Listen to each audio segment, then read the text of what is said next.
Vă salut, prieteni! Ce faceți? Bine v-am regăsit încă o dată pe canalul AutoAT.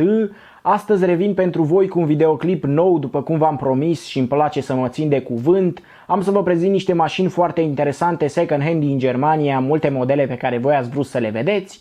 Dar înainte să începem, prieteni, am o rugăminte foarte mare pentru voi. Dacă vă place acest videoclip, nu uitați să-mi lăsați un like și să vă abonați pentru videoclipuri similare pe viitor și, cel mai important, dacă găsiți orice videoclip interesant de pe acest canal, un share mi-ar fi de folos. Acestea fiind spuse, prieteni, haideți să începem!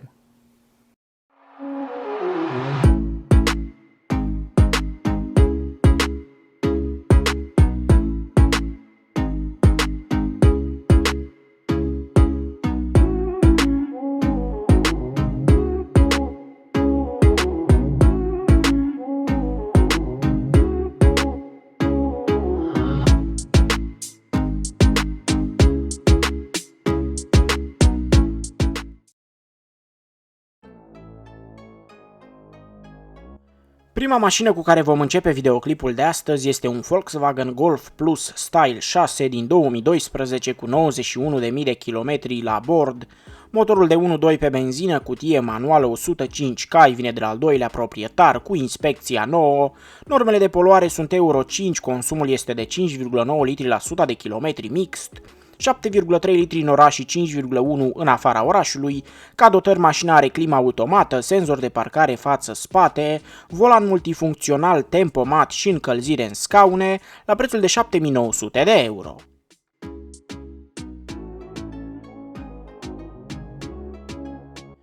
Mai departe avem un BMW X3 xDrive 20D, pachetul M din 2010 cu 100.000 de kilometri, motorul de 2 litri diesel, cutie automată 177 de cai, vine de la al doilea proprietar, inspecția este nouă, făcută de curând, normele de poluare sunt și ele Euro 4, un consum de 7,1 litri la 100 de kilometri mixt, 8,7 în oraș și 6,1 în afara orașului. Serviciul acestui model a fost făcut numai la reprezentanță BMW, ultimul la 97.000 de kilometri. Interiorul este din piele, dotată cu navigație, climă automată, senzor de parcare față-spate, încălzire în scaune, xenon, la prețul de 13.900 de euro.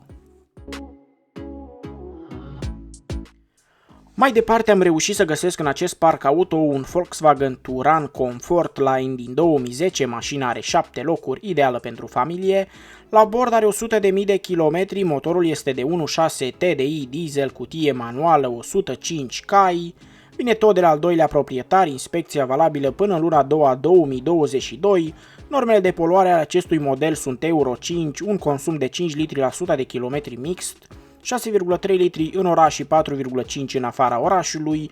Ultimul service făcut la Volkswagen la 83.000 de kilometri, este dotată cu senzor de parcare spate, încălzire în scaune, climă automată și tempomat, la prețul de 9.400 de euro.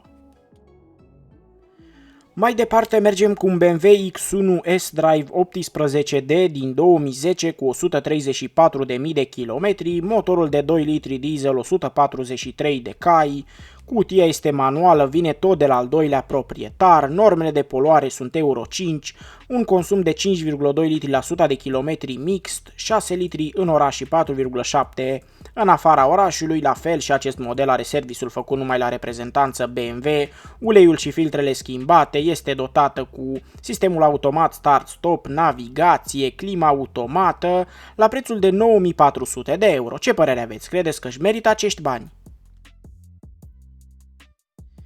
Lângă avem un Volkswagen Golf Sport Van din 2014 cu 125.000 de kilometri, motorul de 2 litri diesel, cutie automată 140 de cai, vine de la primul proprietar, normele de poluare sunt Euro 6, un consum foarte bun, de 4,6 litri la 100 de kilometri mixt, 5,3 litri în oraș și 4,2 în afara orașului. Mașina are niște jante foarte frumoase, este dotată cu navigație, Big Xenon, interiorul din piele, senzor de parcare față-spate și cameră pentru marșalier. După cum am spus, de la primul proprietar, serviciul făcut la Volkswagen, la prețul de 13.900 de euro.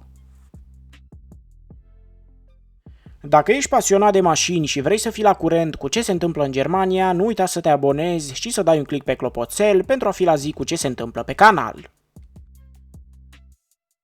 Mai departe avem o mașină foarte interesantă despre care sunt foarte curios să aflu părerea voastră, un Opel Insignia 4x4 EcoFlex Country Tourer din 2014 cu 125.000 de kilometri, motorul de 2 litri CDTI diesel, 163 de cai, cutia este manuală, vine de la al doilea proprietar. Normele de poluare sunt Euro 5, după cum am spus, mașina este 4x4, un consum de 5,6 litri la 100 de kilometri mixt, 6,9 litri în oraș și 4,8 în afara orașului. Mașina are roți cu jante de aluminiu de 18 țoli, navigație, sistemul automat start-stop, senzor de parcare față-spate și cameră pentru marșalier, Big Xenon, la prețul de 11.900 de euro. Ce părere aveți despre acest model?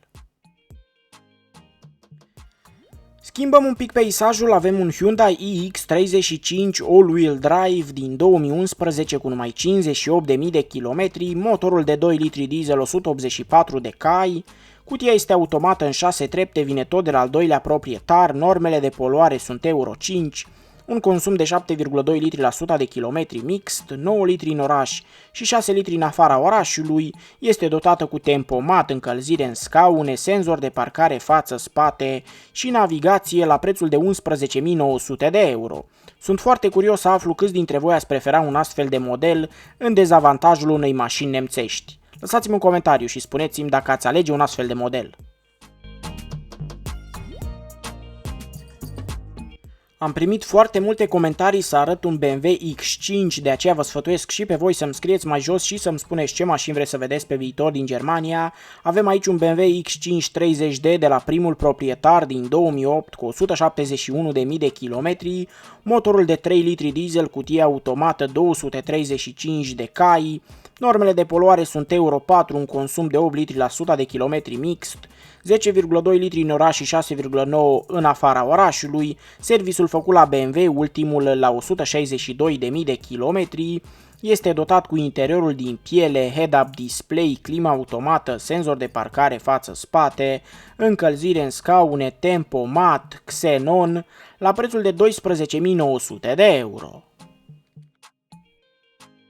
Aici avem o mașină foarte interesantă, însă eu aș fi preferat personal să aibă un motor ceva mai mare și cutie manuală, o Honda Civic din 2004 cu 125.000 de kilometri. Motorul este de 1.6 pe benzină, cutia este automată, 114 cai, vine de la al doilea proprietar, inspecția este nouă, făcută de curând fără nicio problemă. Normele de poluare sunt Euro 4, mașina are cârlic de tractare, este de nefumător, dotată cu climă automată, la prețul de 3.800 de euro. Sunt foarte curios să-mi spuneți ce părere aveți despre această motorizare pusă de cei de la Honda pe acest motor, despre cutia de viteze. Nu am întâlnit foarte multe astfel de modele și de aceea vă întreb, lăsați-mi un comentariu dacă aveți vreo părere.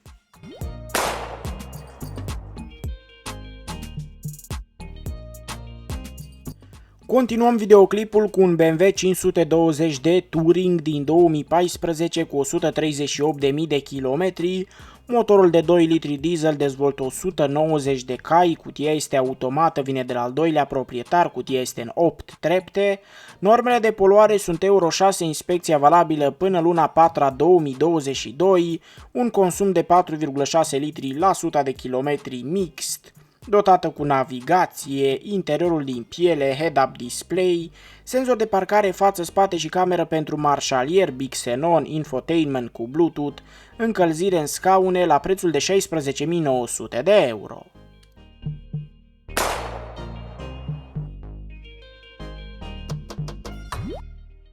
Sunt foarte curios să aflu ce ați prefera între BMW-ul prezentat mai devreme și acest Audi A6 Avant S-Line, pachetul Sport, din 2010 cu 138.000 de kilometri, motorul de 2 litri diesel, cutie automată, 170 de cai, vine de la al doilea proprietar, normele de poluare sunt Euro 5, un consum de 5,9 litri la 100 de kilometri mixt, 7,4 litri în oraș și 5 litri în afara orașului. Mașina, după cum am spus, este S-Line, interiorul din semi-piele, dotată cu senzor de parcare față-spate, volan multifuncțional, navigație, încălzire în scaune, jante de aluminiu de 19 țoli, la prețul de 11.700 de euro.